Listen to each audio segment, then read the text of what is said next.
तो कई बार यही देखा गया है कि जितने भी राजनेता दल आए हैं उन्होंने सिर्फ मुस्लिम या अल्पसंख्यकों का सिर्फ इस्तेमाल वोट बैंक के लिए किया। तो कांग्रेस ने तो हमेशा ही अल्पसंख्यकों के लिए काफी कुछ किया है, ये बात से दोराहे नहीं है। लेकिन बीजेपी कहती है कि हम भी सभी लोगों को लेकर के एक साथ चल रहे हैं। तो इस तरह की जो अल्पसंख्यकों के दिल के अंदर, मन के अंदर एक भय की भावना है, वो क्यों निर्माण की जा रही है?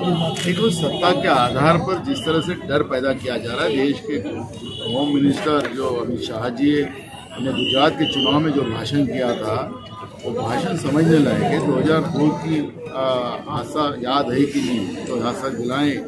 तो इस तरह का अगर देश का गृह मंत्री भाषण करता है तो इसका मतलब ही समझ लेना चाहिए। और जो डर आज अल्पसंख्यकों में बनाने का काम जो बीजेपी कर रही है, ये ज़्यादा समय का नहीं। मैं इसलिए कहा कि अब सब लोगों को असलियत समझ में आ गई है और इसलिए कांग्रेस ही देश को बचा सकते हैं, देश में अमन शांति ला सकते हैं।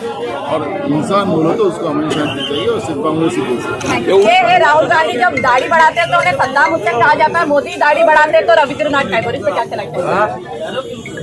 बीजेपी कोई विचारधारा है ही नहीं। बीजेपी का ना देश के आजादी नहीं रहा है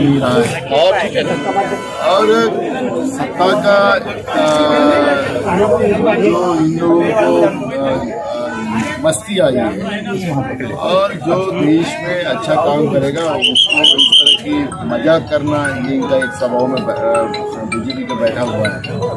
राहुल जी कन्याकुमारी से कश्मीर के लिए जब निकले तभी इन लोगों ने विरोध करना शुरू किया। राहुल गांधी चलेंगे नहीं, राहुल गांधी चलने लगे तो इनको तकलीफ होना शुरू हुआ।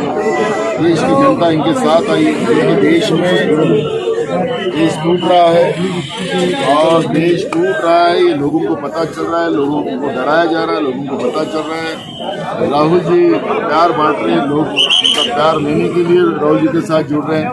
और मैं बीजेपी को एक सवाल करना चाहूँगा कि अरुणाचल का आज का मैप उन लोगों ने डिक्लेयर कर देना चाहिए और ले लद्दाख का भी, कि चाइना कई गाँव में वहाँ पे घुस गया और ये बोल रहे कि देश टूटा नहीं।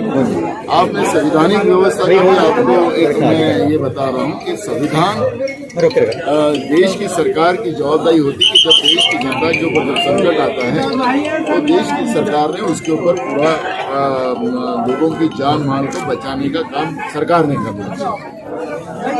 जैसे ही वैक्सीनेशन की बात मैंने अभी कही कि वैक्सीनेशन जो दिया गया था और जब उसके इफेक्ट अब लोगों के ऊपर आ रहे, लोग मर रहे हैं, तो लोग सुप्रीम कोर्ट में गए। सुप्रीम कोर्ट ने केंद्र सरकार को नोटिस इशू किया और सुप्रीम कोर्ट में केंद्र सरकार ने जो एफिडेविट किया है उसमें ये कहा कि हमारा कोई संबंध नहीं है। जब यहाँ लोग मर रहे हैं तो सरकार कहती है कि हमारा कोई संबंध नहीं है। तो इसका मतलब है कि उनको संविधान भी मान्य नहीं है।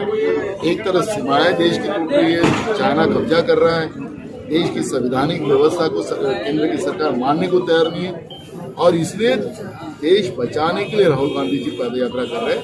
और जो अंधे हो गए हैं उनको क्या दिखेगा? सत्ता के वजह से वो अंधे हो गए और लोग उनको ठिकाने पे लगाएंगे 2024 में। आज वो कितना भी बकवास कर ले लेकिन 2024 में देश की जनता बीजेपी को हार भेजने की व्यवस्था बना रही है। यात्रा के बारे में क्या कहेंगे? बीजेपी के जो वरिष्ठ नेता है वो कहते हैं भारत तो टूटना ही नहीं चाहिए, यात्रा की किस वजह से जरूरत पड़ी? भाजपा का भारत अलग है और कांग्रेस भारत की यहाँ पर सोच है कांग्रेस की तो बिल्कुल अलग है। जिस भारत देश को आज़ाद करने में लोगों ने अपनी कुर्बानी दी, जो स्वतंत्रता सेनानियों ने इस देश को बलिदान देकर भारत का निर्माण किया है और सबको साथ लेकर जो भारत की निर्मित हुई है, ये कांग्रेस का भारत है जो आगे राहुल गांधी जोड़ना चाहते हैं। जो अलग अलग कम्युनिटीज को संघर्ष में लाकर एक जैसे कहें कि नीति राजनीति कर रहे हैं वही बीजेपी, उसको रोककर कांग्रेस सबको जोड़ने का काम कर रही है। इसलिए हमारी भारत की जरूरत है।